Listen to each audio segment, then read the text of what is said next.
টার্গেটকে সামনে রেখে যদি না করি, ফলাফলকে সামনে রেখে না করি, তাহলে আমি আল্লাহর সামনে দাঁড়াবো কি করে? আমার চেয়ে বড় আর বেআকল আর কে আছে? কথা বোঝেন। বেআকল, আকল ছাড়া। এটা ব্যবহার কি ছাড়া? ছাড়া বোঝানোর জন্য। বেগুণ মানে গুণ ছাড়া। বলে না? আর বাগুন মানে গুণ সহ।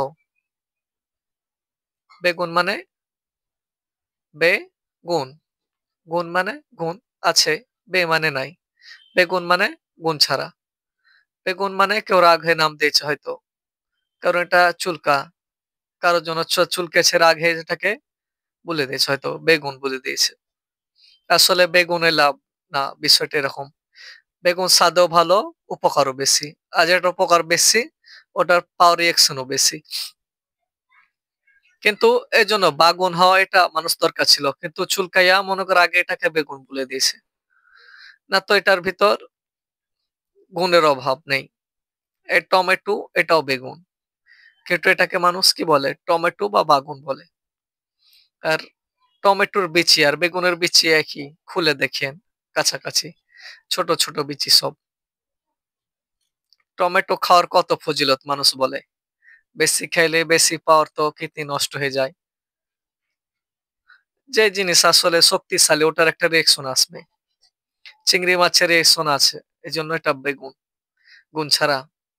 হাঁসের গোস্তে না হাঁসের ডিমে রিয়েকশন নাই, গরুর গোস্তে রিয়েকশন নাই। এটার অর্থ কি? এটা ফালতু জিনিস, এটা পরিমাণ মতো গ্রহণ করার জিনিস। যাই হোক, ওটা আরেকটা। আল্লাহ তালা ওই বেগুনের কথা এমনি বললাম।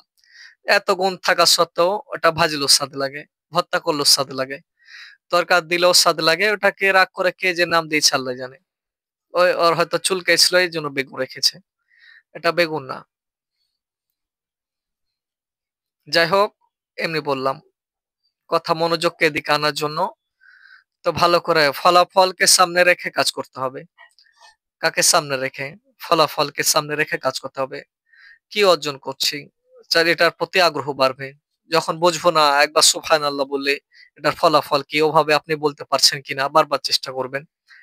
একবার সেজদার কি দাম, এটা যখন দিলের ভিতর প্রবেশ করবে, তা আপনি চাইবেন এর টার্গেট এবং ফলাফল আনতে চাইবেন, তখন দ্বিতীয় সেজদা আরো সুন্দর হবে, আরো সুন্দর হবে। ফজরের সালাত যতটুকু আন্তরিক, জোহরের সালাত এর থেকেও বেশি আন্তরিকতার সাথে পূর্ণ হবে। মনে থাকবে ইনশাআল্লাহ। যেখানে আছেন আরো চলে শুনেন। এর দ্বারা উদ্দেশ্য হলো আপনি আপনার জীবনকে বদলান। দিন আর ইমানকে জীবনের প্রত্যেকটা পার্টে পার্টে আপনি পূর্ণাঙ্গ ভাবে গ্রহণ করেন। আল্লাহ তাআলা আমাদেরকে তৌফিক দান করুন।